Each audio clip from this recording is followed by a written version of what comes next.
Alors, je sais que cette histoire va choquer plus d'un, mais cette femme que vous voyez sur l'image est mariée depuis 2 ans à cet homme et il a perdu son travail. En tout cas, il est ruiné, il n'a plus d'argent. Et du coup, elle a divorcé. Et elle explique, en assumant clairement son choix, que j'ai épousé un homme pourvoyeur, protecteur, et il m'a fait des promesses de prendre soin de moi et mes enfants, et qu'on ne manquerait absolument de rien. Comme cette promesse a été rompue vu qu'il n'a plus d'argent, je suis dans l'obligation de le quitter en divorçant, pour en trouver un autre qui pourra veiller à mes intérêts. Et je m'en fous royalement de ce que vous pouvez penser, parce que c'est comme ça. Alors bien évidemment, ça a choqué beaucoup de personnes, parce qu'ils se sont dit, on se marie pas pour l'argent, etc., etc. Sauf que je comprends tout à fait, puisque le mariage c'est pour le meilleur et pour le pire. Sauf qu'il faut être réaliste. Le mariage c'est un contrat. Et lorsqu'on se met en couple avec quelqu'un et qu'on décide de se marier, on se met d'accord sur un certain nombre de points. Cet homme savait pertinemment que cette femme l'avait surtout épousé parce qu'il avait de l'argent. C'était certainement pas par ses beaux yeux et ses valeurs spirituelles ou son talent indéniable dans je ne sais quoi. Il savait que l'argent c'était le premier critère dans sa liste et que si le jour où il n'avait plus d'argent, elle n'allait pas rester. Il le savait pertinemment. Ça reste un contrat. Il y a des contrats, je sais que ça peut être choquant, comme ça qui se font.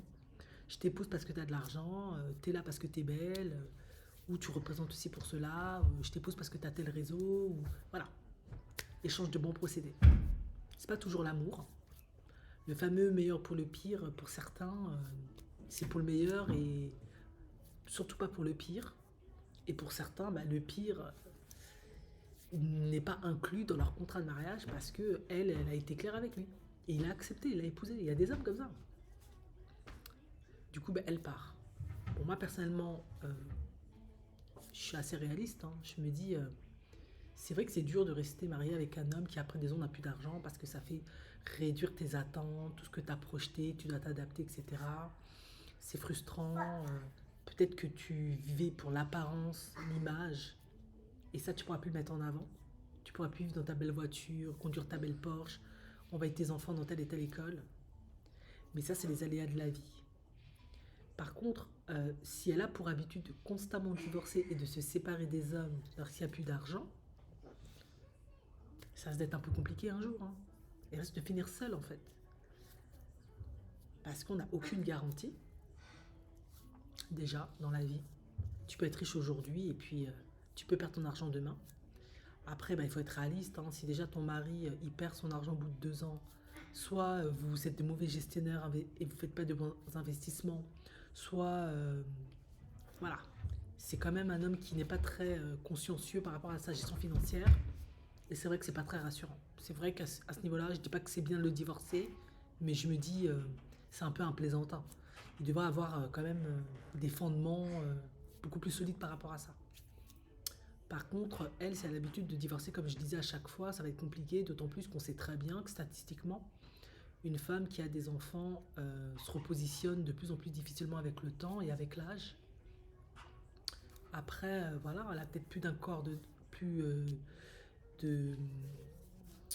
d'un tour dans son sac.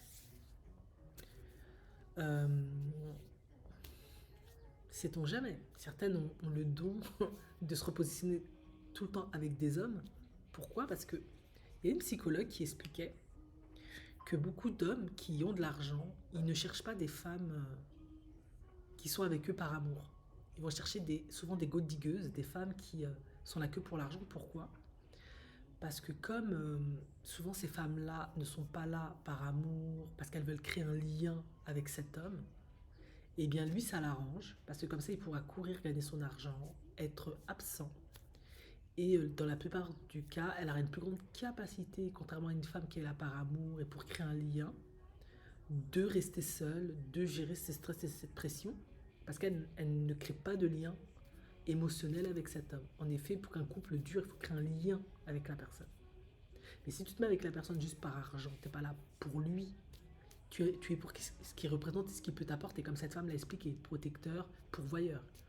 Du coup, tu ne crées pas de lien. Il y a une distance émotionnelle qui est là, vous fonctionnez au sein de ce couple. Vous êtes là pour tout ce qui est ambition, l'apparence, l'image. C'est la superficialité, mais il y a des couples comme ça, c'est comme ça. Du coup, il y a plein d'hommes qui aiment épouser ce type de femme-là. Beaucoup d'hommes sont souvent choqués de femmes en se disant oui, mais c'est horrible, elle va pas trouver. Non, non, non, elle va trouver. Hein. Ces femmes-là trouvent. Hein. C'est pas par hasard qu'ils épousent souvent leur escorte ou les poules de luxe. Ils savent très bien qu'elles sont pas là pour leurs beaux yeux. Mais c'est parce qu'elles ne créent pas de lien émotionnel. Du coup, eux, ils peuvent être absents. Ils peuvent énormément travailler parce que ce sont des workaholics. C'est ça qui les sécurise, c'est ça qui les nourrit, c'est ça qui remplit leur vie d'existentiel. Bosser, faire de l'argent, vivre dans l'apparence, l'opulence, se la raconter. Et elles sont là pour... c'est vraiment, comme on appelle ça, des trophées, des trophy wives. Et du coup, il n'y a pas de lien émotionnel. C'est vraiment un contrat qui est clair. Hein. On sait pourquoi on est là. Bien évidemment, souvent, ça peut finir aussi par un divorce parce qu'au bout d'un moment, ça reste quand même un être humain. Elle en a marre d'être seule, de ne pas avoir de compagnie. Elle finit par se taper le prof de fitness ou à prendre de la colle parce qu'elle veut combler la solitude. Il y a une souffrance qui peut après venir au bout d'un moment parce que ça reste quand même un être humain. A toujours besoin d'une présence. Même si tu l'aimes pas, au moins tu peux échanger avec lui, tu es un être humain. Voilà, il y a une présence qu'elle a. Il te donne aussi un apport affectif, sexuel, etc. Mais quand cette psychologue, je l'avais entendu expliquer ça, j'étais juste atterrée parce que je n'avais pas du tout vu les choses sous cet angle. J'avais toujours pensé, ces hommes-là ne le savent pas forcément. Ils le savent, mais pas à ce point-là. Ben non. Apparemment, c'est des choix de couple extrêmement conscients. Parce que l'objectif n'est pas de construire un couple heureux, harmonieux, où on va vivre ensemble et faire de beaux bébés dans la paix, là. C'est d'être un power couple, renvoyer une image de la société, trophy wife, moi homme à succès, et on est dans l'apparence, et on montre qu'on a du succès, on est superficiel, c'est du matérialisme pur, pour simplifier. Voilà. Et je pense que si elle a autant de confiance pour tenir ce genre de propos, c'est qu'ils sont dans ce cas de figure-là. Du coup, il ne faut pas pleurer pour cet homme, en fait.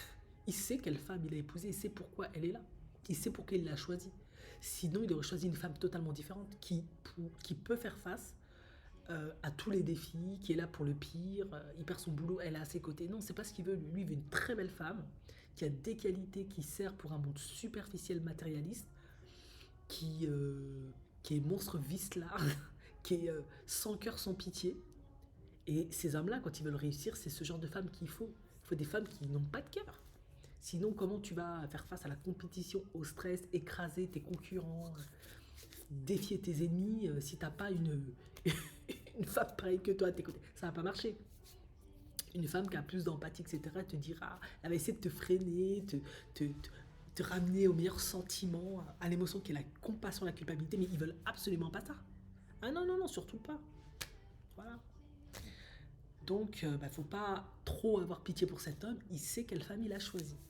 C'est juste que pour beaucoup de personnes, c'est aberrant. Mais non, quand une psychologue elle a expliqué ça, j'ai dit ah oui, certains êtres humains ils fonctionnent pas du tout comme les autres. C'est comme ça.